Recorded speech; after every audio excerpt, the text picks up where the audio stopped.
अस्सलाम वालेकुम। इसराइल और अमेरिका ने सऊदी अरब को अपने पास बुलाने, सऊदी अरब को ये मनाने के लिए कि वो इसराइल को आज़ाद रियासत तस्लीम करे, इसको मनाने के लिए उन्होंने एक ऐसा पत्ता फेंक दिया नाज़रीन कि अब सऊदी अरब का बचना तकरीबन नामुमकिन नज़र आ रहा है और सऊदी अरब के पास अब कोई और दूसरा रास्ता नहीं रहेगा कि वो इसराइल को एक आज़ाद रियासत तस्लीम कर ले। ये सब कैसे हो रहा है, ये कौन सा पत्ता फेंका गया है, इसके बारे में मैं आपको बताता हूँ, लेकिन उससे पहले आपको थोड़ा सा माजी में जाना पड़ेगा। जून 2017 के अंदर शायद आपको याद होगा कि कतर के साथ सऊदी अरब और दीगर अहम जो अरब इस्लामी रियासतें हैं उन्होंने कतर के साथ बाइकआउट कर दिया था। कतर के साथ जो ताल्लुकात थे वो खत्म करने का ऐलान कर दिया था और कतर पर इल्जाम लगाया गया था कि कतर जहां ईरान की हमायत करता है वहीं इन ममालिक का अमन खराब करने वाले अनासिर को सपोर्ट भी करता है और उनको मदद भी फराहम करता है। 3 साल तक ताल्लुकात जो है, चाहे वो अस्करी ताल्लुकात हो या मुआशी ताल्लुकात हो, कतर के साथ इन अरब रियासतों के खत्म रहे और इनके जो हालात थे वो पहले से मजीद खराब होते चले गए। मगर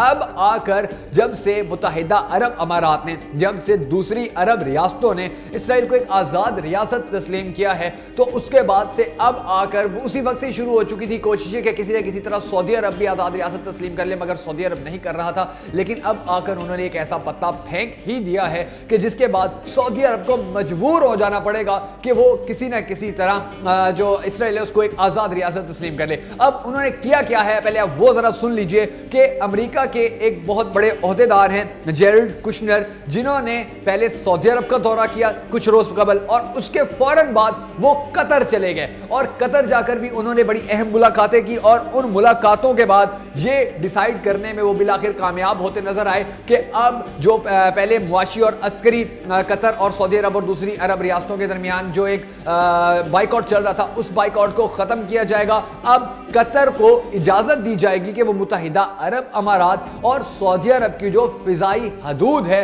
वो इस्तेमाल कर सके। जब ये चीज हो जाएगी, जब ये इजाजत मिल जाएगी नाजरीन, तो उसके बाद फिर जिस तरह हमेशा से अमेरिका ब्लैकमेल करता आया है सऊदी अरब को कि हम आपके मफादात का ख्याल रखते हैं, हम आपकी सिक्योरिटी का ख्याल रखते होते हैं, हम आपको दुश्मनों से बचाने के लिए आपको इमदाद देते होते हैं, हम आपको फौजी ताकत देते होते हैं, तो अब इसी तरह वो एक मरतबा फिर ब्लैकमेल करेंगे सऊदी अरब को और कहेंगे कि अब वो जो फिजाई रास्तों के हवाले से आपको परेशानियां थी, वो जो फिजाई रास्तों के हवाले से आपकी जो इख्तलाफात चल रहे थे, हमने वो इख्तलाफात खत्म करना शुरू कर दिए हैं, हमने वो इख्तलाफात खत्म करवाने के लिए अपना किरदार अदा किया है, तो उसके बदले में अब आप हर सूरत जो इसराइल है उसको एक आज़ाद रियासत ना सिर्फ तस्लीम करें बल्कि दूसरे ममालिक को भी अपने साथ लेके आए, इस्लामी ममालिक को, ताकि वो भी उस रियासत को एक आज़ाद रियासत तस्लीम करे। और अगर नाजरीन ऐसा हो जाता है, अगर ये ताल्लुकात कतर के, सऊदी अरब के और मुत्तहिदा अरब अमारात के और दूसरी अरब रियासतों के ताल्लुकात जो है वो बेहतर हो जाते हैं और फिजाई रास्ते भी खुल जाते हैं, तो यकीन जानिए कि आने वाला वक्त उम्मत मुस्लिमा के लिए बहुत सी परेशानियां लेकर आने वाला है। दुआ कीजिएगा अल्लाह ताला से कि अल्लाह ताला